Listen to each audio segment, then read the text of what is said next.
Taking a completely unproven, untested hunch and stepping out into the unknown carries an inherent, terrifying uncertainty.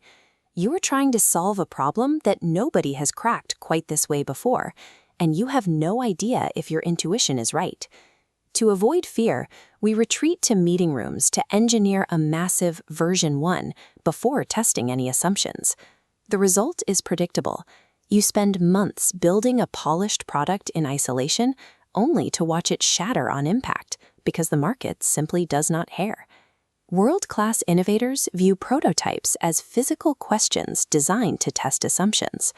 A prototype's only real purpose is to extract an answer from a user and then die. Recognizing this shifts the focus of the entire building process from assembly to inquiry. Before you build anything, you have to ask the most crucial question. Is the problem you are trying to solve actually real, and do you truly understand its boundaries? To see how to test this, look at how Canadian astronaut Chris Hadfield prepares for a mission to the International Space Station. Predicting the correct problem here is a literal matter of life and death. Hadfield and his crew do not just rehearse a perfect, successful launch. They obsessively isolate the highly specific, catastrophic microfailures that will kill them in the first 9 minutes of flight, and they practice fixing those exact scenarios. To find those same fatal flaws in your idea, you have to probe the problem from multiple angles. Prototyping 3 deliberately different solutions creates a stress test. You aren't looking for the right answer yet. You're looking for where the problem resists your influence. If none of those 3 approaches move the needle, you have identified a misunderstanding of the problem itself. Identifying that gap early prevents you from engineering a polished solution for a phantom issue.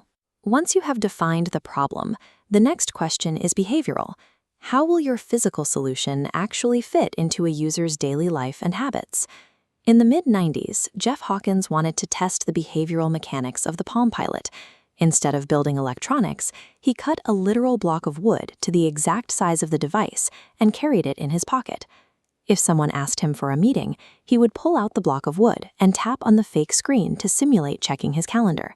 He mapped out exactly what tasks needed to be one button press away, all without writing a single line of software code. This tactic scales up to massive industrial challenges. To design the interior of the Boeing 707 airliner, Walter Dorwin Teague built a giant fake wooden cabin inside a warehouse and invited passengers to load their luggage and sit down. To accurately test a human experience, the actual technology needs to be entirely absent. The physical artifact is just there to facilitate the behavior, allowing you to observe what people naturally do. Finally, you have to ask the mechanical question. Do the core logical rules of your idea actually function when put to the test? In MIT's Game Design Lab, students operate by a strict rule of speed and ugliness. They test their game mechanics using the cheapest materials available: blank index cards, Sharpies, and generic dice. They do this to avoid the psychological danger of polish.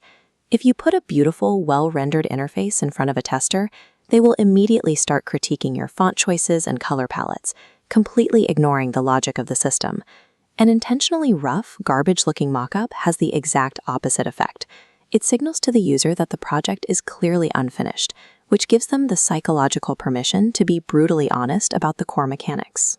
Working this cheaply also removes your own emotional attachment to the work. If the mechanics fail the test, you can drop the index cards in the trash and start over without a single regret. All of this points to an ongoing conversation with materials rather than a linear sprint to a finished product. The true life cycle of an iteration works like this. You build a crude artifact, you put it in someone's hands to extract an answer, and then you intentionally retire the physical object.